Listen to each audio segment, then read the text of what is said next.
Okay, here's question 17 on the higher non-calculator paper. This question simply says solve, and they've given this expression over here, 4x minus 1 divided by 5 added to x plus 4, and all of that divided by 2, and that's going to be equal to 3. Now, this is a bit complicated in a way. However, right, one of the things that, and this is a unique question, it's one of the first times a question like this has come up. One of the things I'm going to try to do is to get rid of these numbers at the bottom, the denominators that make the algebra quite complicated. Now I've got 5 over there, right, so if I multiply this whole fraction by 5, I will just end up with 4x minus 1. The 5's would disappear. And if I multiply this whole fraction here by 2, right, that 2 down at the bottom would disappear, just leaving x plus 4. So I can't just times both of these, I need to times everything by a particular number. So what I'm going to do is, I'm going to times everything by not 5 or 2, but I'm going to times them by 5 and 2. So 5 times by 5 and then times by 2. That's the same as times in by 10. 5 times 2 is 10. Right, so I'm going to show my workings fully as I do this.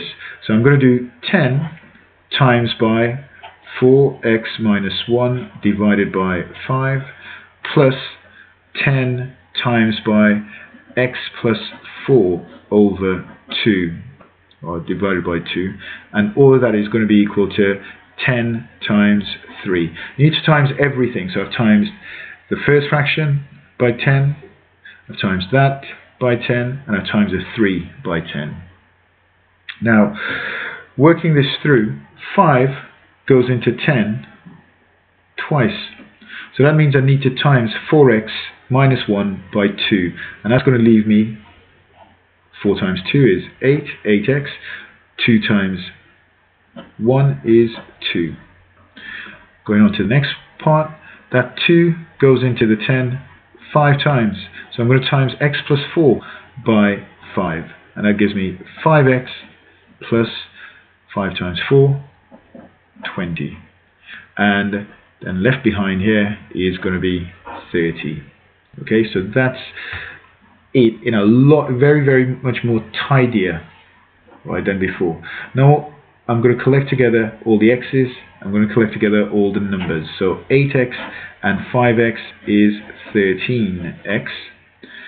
20 minus 2 is going to be 18, and that's going to be 30. I'm going to take, or get rid of that 18, so take away 18, and that gives me 13x is equal to 30 take away 18 is 12. So the last thing I need to do is to divide by 13, so I'm going to get 12 divided by 13, and that is my final result, 12 divided by 13. Now this is a particularly complicated question, right, and especially those of you aiming for top grade, you should be able to work through this. This is the correct answer, even if after I looked at it I was thinking, is it correct? But I've checked the mark scheme and it is correct. This is the correct process. Make sure you follow it, think about it, and make sure you can do it if you get one similar to it.